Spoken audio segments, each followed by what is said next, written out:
Aviasales az. Bütün aviabiletler bir yerde. Şanxayda 3 gün keçirəndən sonra nəhayət ki, gəlib çıxdım Koreyaya və gecə reysi ilə gəldiyim üçün otelə gedib yatmaqdan başqa heç bir seçim yox idi. Həm Koreyada, həm də Yaponiyada otellərin qiyməti heç də ucuz deyil, otaqlar isə çox balacadır. Səhər yeməyi üçün belə bir kafeyə gəldim. Buranı TikTokda görmüşdüm və tam səmimi deyirəm, həyatımda belə dadlı, belə şirin çiyələk mən heç yerdə yeməmişdim, hətta Taylandda belə.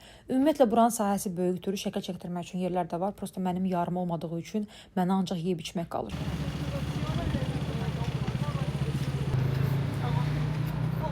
Və məni təbrik eləyə bilərsiniz. Çünki bu 400 manat aldığım açkini samolyotda qoydum gəldim. Amma heç nə olmaz, tək ki çıxan belə şeylərdən çıxsın. Kasabların özünə verdiyi təsəlli. Sonra isə gəldim Seulda yerləşən ən böyük, ən məşhur Palace. İndi adını çəkmək istəmirəm, çünki bilirəm ki, çox güman səhv tələffüz eləyəcəm və mənə güləcəksiniz. Gyeongbokgung Palace. Gyeongbokgung Palace. Nəysə, bura giriş üçün mən cəmi 4 manat pul ödədim və fikirləşirəm ki, sahəsi belə bir böyük və belə bir gözəl yer üçün bu qəpi quruşdur. Amma dediyim kimi, Yaponiyada, Koreyada bir çox belə yerlərə ümumiyyətlə giriş pulsuzdur. Və əgər halınız, axotunuz varsa, belə bir kimono götürüb rentə burada özünüzə qəşəng fotosessiya eləyə bilərsiniz.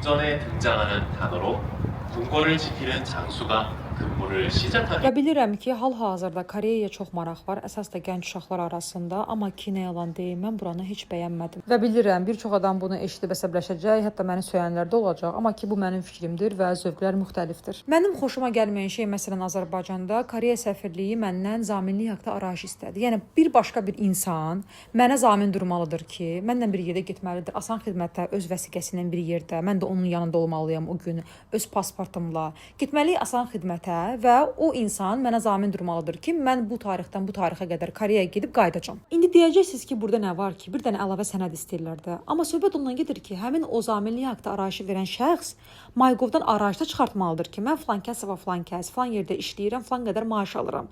Bunların hamısı stressdir, bunların hamısı vaxt itkisidir. Axı niyə? Yəni heç bir səfirlik, heç bir konsulluq bu sənədi istəmir. Axı sən niyə?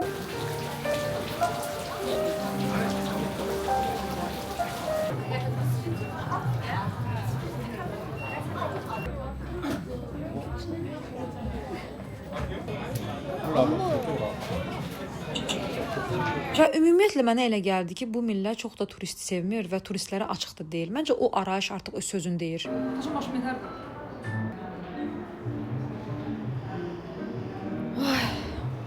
Neysə, məncə gəlin bu arayış söhbətini bağlayaq. Bu məsələ çox uzandı. Ümumiyyətlə mənə kobud gəldilər. Bəzən hətta aqressiv idilər. Amma gəlin düz oturaq, əyri danışaq. Çox zəhmətkeşdirlər, çox qoçaqdırlar, çox kreativdirlər. Yəni marketinqin necə işlədiyini çox gözəl bilirlər. Düzdür, mən bunların tərzini bəyənmirəm. Özlərinə məxsus stylları var. Смотря какой şey, смотря какой details məsələsi. Məncə daha çox 20 yaşlarda teenagers qızlar bəyənir bu sumkaları, bu geyimləri. Amma ki, skincare məhsulları, bədən kremləri, parfüm çox gözəldir. Və mən Seulda cəmi 5 gün oldum. Ona görə də Pusana gedib çıxa bilmədim. Onu gələn dəfəyə saxladım və Seulda hansı restorana getdim, hansı kafeye girdim, bütün yeməklər çox dadlı idi. 8 dolar idi də bu. Burada çox acılı, dəhşət acılı, yəni amma çox dadlıdır. Və çox da Koreyanı bəyənməsəm də, amma yaxın zamanda mən bura mütləq qayıdacağam. Özdə gələn dəfə gələndə minimum 1 ay qalacağam və bir çamadan pulla gələcəm. 1 ay burada qalıb, bütün saç, üz üçün prosedurlarımı edəcəm, olacağam maska, qayıdacağam Bakıya, şəhərə çıxacağam və heç kim məni tanımayacaq. Çünki bacışkalar və başqa insanlar. Koreyada bir dənə prosedurlar var. Elə prosedurlar var ki, heç Azərbaycanda onu heç kim bilmir. Amma təəssüf ki, bu dəfə Koreyaya gedəndə bir çamadan pulum olmadığı üçün mənə ancaq bu dəfə Olive Young'dan özümə skincare və kosmetika məhsulları almaq qaldı.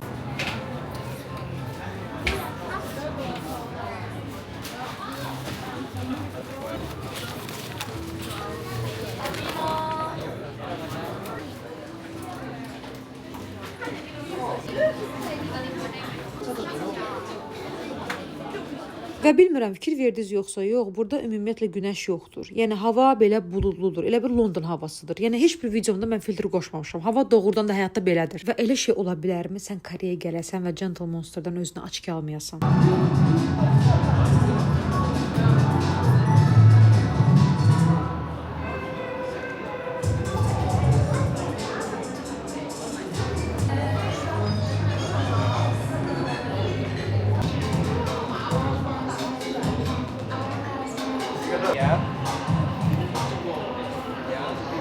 Və bu videonu montaj edəndə bu açkini gördüm. Fikirləşirəm ki, öz-özümə mən bunu niyə almadım ki? Çox qəşəng də mənə yaraşır. Gedib başqa bir açki aldım. Niyə də yəni? Bir də baxaq da, görün nə var orada? Gəl.